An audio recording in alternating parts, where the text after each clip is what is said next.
Hi, and welcome to Fit for Purpose. I'm Bishop Wayne Malcolm, and I'm a motivational teacher with over 30 years experience as a keynote speaker, trainer, and executive coach.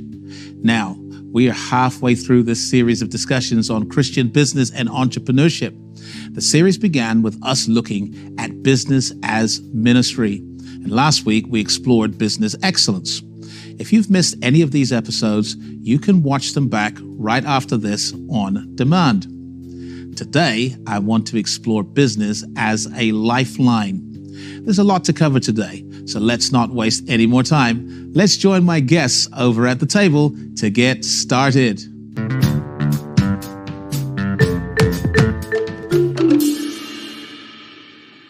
Wow.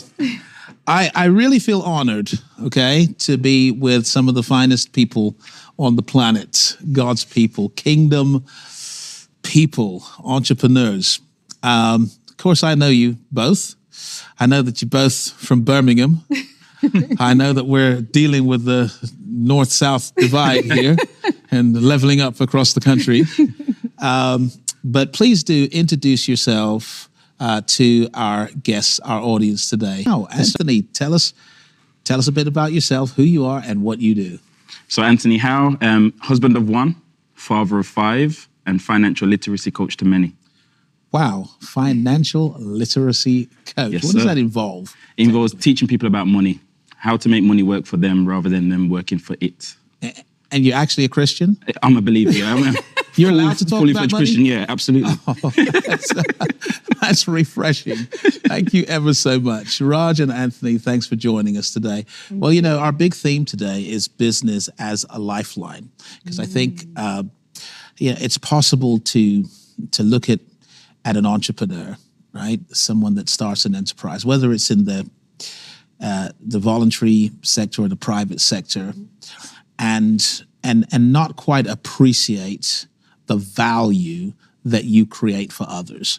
Instead, they perhaps maybe just look at you. Maybe you've had some lifestyle changes. Maybe maybe things are a bit different for you since you've been in business.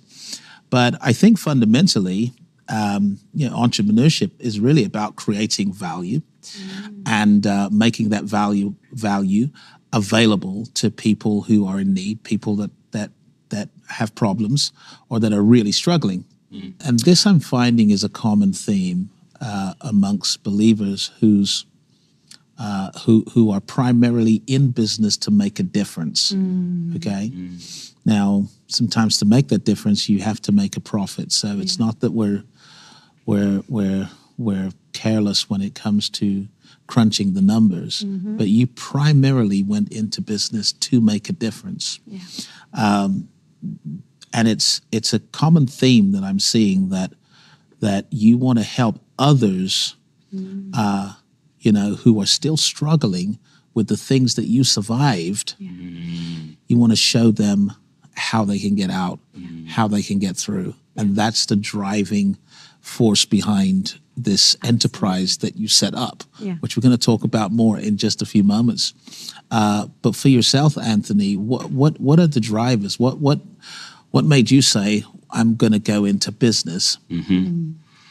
Very similar to Raj, the principles there, like you say. Your purpose is in helping people who are struggling with what it is that you survived. For me, went through a divorce, which put me into a depression, which led me to being homeless. And I was looking for a way for me to be able to kind of restore my dignity, get back to my rightful place as a man, as a father, as a son. And a friend of mine shared this information with me about financial literacy, about the foreign exchange market. And I took a look at it and I knew that this was my key for me to be able to get back into my rightful place. And it didn't stop there. I wanted to help other people because we were going through, at the time, we were going through a sort of recession, financial crisis like we are now. And I seen that there were people in situations that they would have never imagined themselves being in financially. Seeing people at the job center wearing suits, looking for work. Because they'd been made redundant from jobs that they had for ages, that were expecting to be in that position for a long time. Wow. So I seen that I could also help people with what it is that had helped me, and made it my mission to teach. You know, I've seen that, you know, God had gifted me in teaching throughout my whole Christian journey. I'd been a teacher. And so I decided I was going to marry the two, the solution that I had found, my gift of teaching, and reach out to other people and give them that lifeline. That is absolutely amazing. And, you know, I like the metaphor of the lifeline because it I guess highlights the fact that some people really are drowning. Yeah. Like life has completely overwhelmed them, and they are incapable of helping themselves. Yeah. So when the messages go out to say, you know, pick yourself up, they can't even relate to that because they are literally sinking. And whether that's debt, whether that is violence, they're sinking, and they actually need someone to get into the struggle with them. And I guess it's what you both do in different ways. Because Anthony, I'm thinking the same thing. The pandemic, you know, it was an economic phenomenon as much as it was a health phenomenon. And I guess, you know, a lot of people lost their jobs. A lot of people lost their businesses. A lot of people lost their reserves.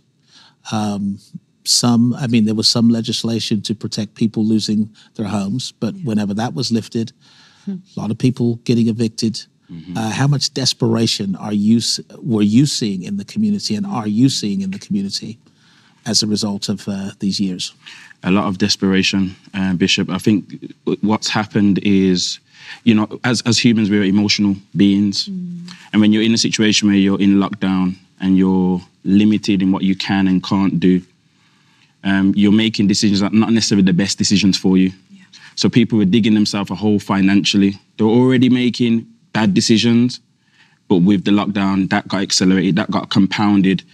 So people got themselves in situations that made them want to just end life for many. And I've seen a lot of that. Again, like what I was saying before, it's people that you wouldn't expect to be in these situations. Statistically, you'd think that they'll be okay, they're fine, but it wasn't the case. So I've seen a lot of people who lack the resourcefulness to be able to survive the crisis, and we've been able to help them, giving them hope and showing them that there is a way for them to be able to ride the storm. There is a way. Now that is just amazing. I mean, I guess I'm getting a sense from you that we are in desperate times. Absolutely. And these desperate times require determined people and courageous people, because if anyone thought it was easy to launch, grow, or sustain an enterprise through this economic turbulence, uncertainty, moving of the goalposts, I mean, it must have been overwhelming for you at times. It's an emotional strain, the sort of work that you're doing and the condition you find people in, but you're also struggling to keep it afloat, right? I want to know how you coped with that. And Anthony, you must have had times where it was like, look, quit. What is it that kept you going? What was God saying to you that kept you going? Oh man, wanting to quit has come across my mind on quite a few occasions, especially over these last couple of years. What's really kept me is the fact that I've gone so deep, I can't turn around anyway. You know, I've got so many people relying on me. And I've spoken so many things in terms of what's possible, what's going to happen. I've helped people raise their faith in the possibilities that I can't quit because there's too many lives at stake, like what Raj was saying. And so I've had to keep going. What's also helped me as well in building my faith is reflecting back on the victories that I've personally overcome. It's in the times of crisis, personal crisis, where I've come to know God and take him at his word. It's when in times where I needed him to be real, I needed his promises to be true, is when they came true. So I know that he's a God of his word. And so I translate that faith that I've got from my personal experiences and put that and help people to understand that. I share my own personal story with people to help them to see that the God that I serve, the one who I'm speaking is going to bring about a certain possibility and a certain end, is a real God. And so it has helped me endlessly. And people are not necessarily buying my service. What they end up doing is buying my belief. And they say, okay, Anthony, if you think that can happen, then let's do it.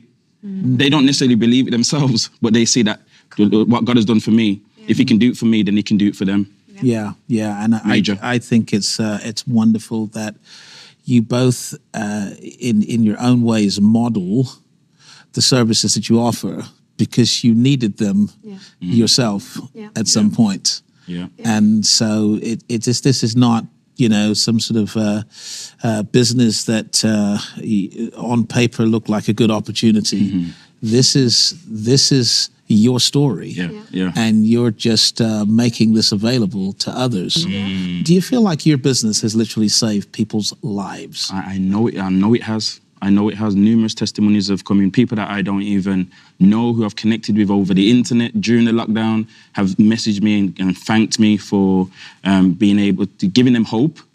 And not just giving them hope, but giving them something practical to work with to be able to climb out of the situations that they were in, whether it be redundancy, homelessness, whatever it may be, being able to help. So I know for sure it definitely has. Yeah. I've got two more before I'm going to ask you to just leave some nuggets, because my sense, my spiritual sense, is that God has people tuning into this program that need to tune into this program, and it's a divine appointment for them. Right? What would you say to someone that might be watching and those thoughts? It could be because they feel financially ruined, feel as though they can't provide for themselves or for their family. They feel as though they feel worthless. It could be because they can't keep living through the abuse, the trauma. What would you say to that person? You mentioned homelessness. I mean, not homelessness, sorry, suicide. I'm someone who attempted suicide a couple of times, and thank God it never worked. I know what it is to feel like that. And it was grounded in hopelessness. I keep mentioning the word hope. It was grounded in hopelessness. I couldn't see a way out. I couldn't see an alternative. But there's always a way. But there always is an alternative, and that's what I would want to share with people. There is a way. There is an alternative. And you know what I love about you two? You're not just saying this. No. This is your lived experience. Yeah. This is a level of knowledge that transcends the academia of research. It's your lived experience. Don't do it. There is life on the other side. Absolutely. And there's help and there's hope. There are people who've started organizations and enterprises just looking for people like you. God bless you so much. Thank you, Raj, for joining us. Thank you, Anthony, for joining us. Thank you.